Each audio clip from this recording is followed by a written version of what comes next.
یہ کہانی ہے حضرت سلیمان علیہ السلام کی اور جنات کے اس فریب کی۔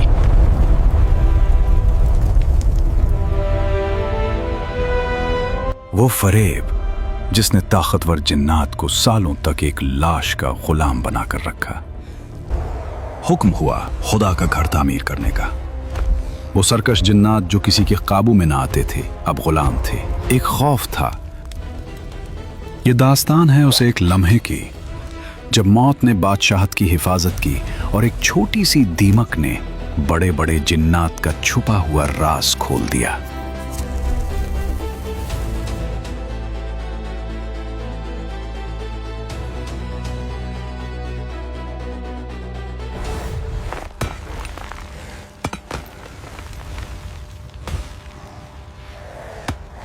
میرا جسم اب اور برداشت نہیں کر سکتا۔ 100 سال یا شاید 200، ہم کتنی دیر سے یہ پتھر اٹھا رہے ہیں؟ میرا جسم اب اور برداشت نہیں کر سکتا۔ شش، آہستہ بول، اگر انہوں نے سنا تو تمہیں پگھلے ہوئے تانبے میں قید کر دیں گے۔ وہاں ہیں، جاگ رہے ہیں، ان کی آنکھیں کبھی بند نہیں ہوتی، جیسے کہہ رہا ہو کہ میں یہی ہوں۔ کیا وہ کبھی تھکتے نہیں؟ کیا انہیں نیند نہیں آتی؟ مگر وہ انسان ہو کر چٹان کی طرح کھڑے ہیں۔ اور پھر وہ لمحہ آ گیا جو ہر زندہ چیز کا مقدر ہے۔ حضرت سلیمان علیہ السلام پر موت طاری ہو گئی، مگر اللہ کی حکمت دیکھو، جسم گرا نہیں، وہ ویسے ہی کھڑے رہے، عصا کا سہارا لیے ہوئے۔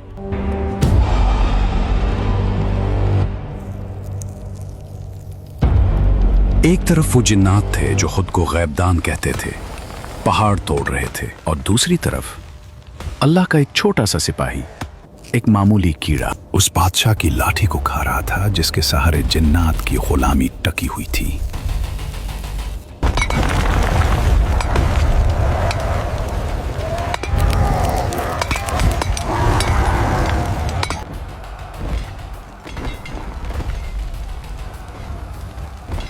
مجھے شک ہو رہا ہے، 1 سال گزر گیا، انہوں نے پانی نہیں پیا، کھانا نہیں کھایا۔ کیا تم پاگل ہو گئے ہو؟ یہ ان کا امتحان ہے، وہ دیکھنا چاہتے ہیں کہ کون کام روکنے کی جرات کرتا ہے۔ جو روکا وہ ختم، کام کرو۔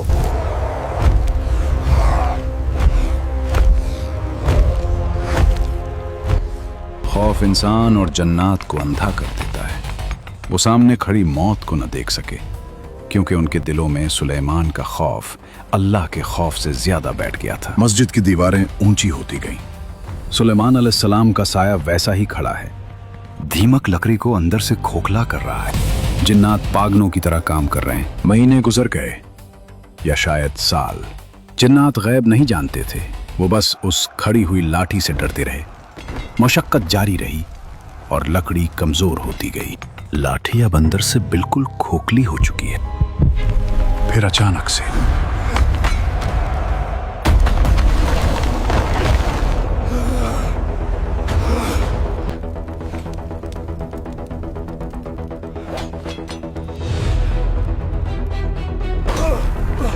گر گئے، بچہ۔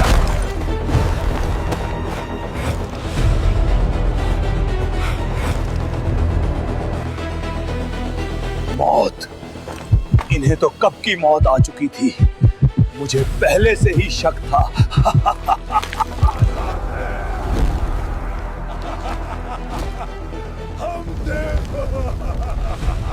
ہم آزاد ہیں، ہم بے وقوف تھے، ہم ایک مردہ جسم سے ڈرتے رہے۔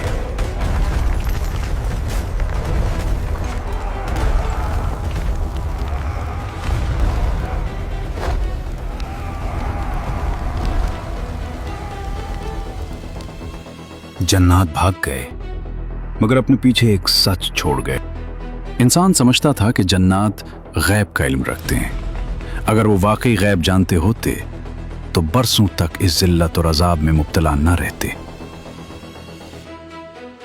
حضرت سلیمان علیہ السلام کو اللہ نے ایسی بادشاہت دی تھی جس میں صرف انسان نہیں بلکہ جنات اور پرندے بھی شامل تھے۔ جب یہ لشکر چلتا تھا تو زمین لرز اٹھتی تھی اور آسمان پر پرندوں کا سایہ چھا جاتا تھا۔ ایک دن حضرت سلیمان علیہ السلام اپنے اس عظیم الشان لشکر کے ساتھ